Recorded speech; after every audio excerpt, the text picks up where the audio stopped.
Rabbi Klatzko, how does a wife show respect to the husband? How does the husband show respect to the wife? We seem to like to piggyback on the first answer, so I'm going to do that as well. Just to start with, there are 3 steps to every relationship. They are respect, commitment, and trust. And it goes in that order. Respect means you understand what there is about that person to respect. What is it about them? You know, in the religious community, we don't have dating when you're very young. At least I'm Ashkenazi, 14, 15-year-old, we don't send them on dates.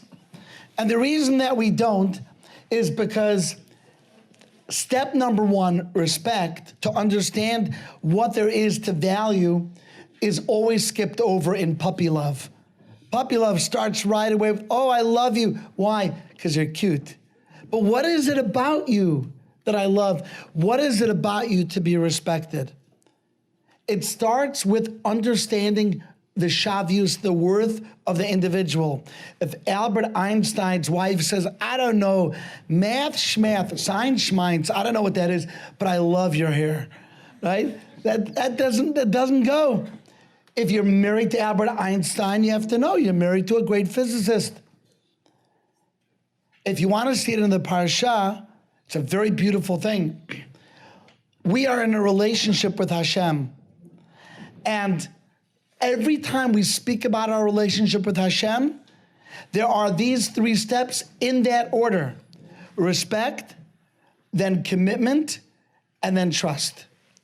So the first 9 makot are the makot of respect. The 10th makkah, which we spoke about today, is a totally different makkah. That's why it's called makat bechorot. It gets its own name. The first 9 are the makot of respect. Hashem says, you've got to respect me. And you know who I am? I take care of the sea, I take care of the air, I take care of the land. Respect me. And then makat bechorot, the last one, was commitment. Choose me, I choose you. That's the leap. And then Yam Suf was trust. And the rest of their time in the Midbar is trust. If you look at tefillah, every tefillah has these 3 steps in that order. Shmona Esrei in the Amidah, Hakel, HaGadol, HaGibar, Vanor, respect. Who is Hashem? Hashem is Gadol, he's Norah. Leman Shmo Ba'ava, that leads towards love. And then V'ne'eman Atalachos Masim, that's trust. Ma'ariv is, that's the pattern. Why do I tell you all of this? When we first get married, or when we're first in a relationship, we see the things in that person that are worthy of our respect. They're funny, they're artistic, they are driven, they're bal parnasah. These are things worthy of respect. And I think that hopefully if you've had good hadracha, if you were guided properly, then part of what the guidance that you should have received was to understand what there is to respect. I'm not that worried about a newlywed. I'm worried about those who are married already and who have gotten used to each other, and those things that we were supposed to respect about the person and that still are worthy of respect, we now take for granted. And that's the danger. The danger is not that there's nothing to respect about your wife. The danger is that you no longer view this as something unique because you've gotten used to her.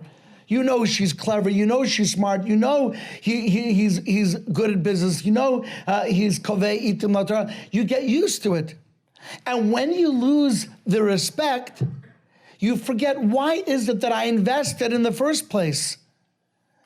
So it's incredibly important to review in your mind and to speak out. When a paycheck comes in the mail, I'll just let you know, my wife turns to me, she says, your paycheck came in the mail, and thank you for earning it. She always says it. She doesn't forget. She doesn't say, well, we have our division of labor, so you do the paycheck and I do the kids and this. No, thank you for earning it. And when my clothing is back in the drawer, that's our division. every couple has their own. I say thank you, and you fold them so nicely. And the supper was so delicious, and you're such a good cook, and you care so much. And I love the way you spoke with the kids, and you read to them at night, and you keep on pointing out those things about the spouse that are worthy of your respect.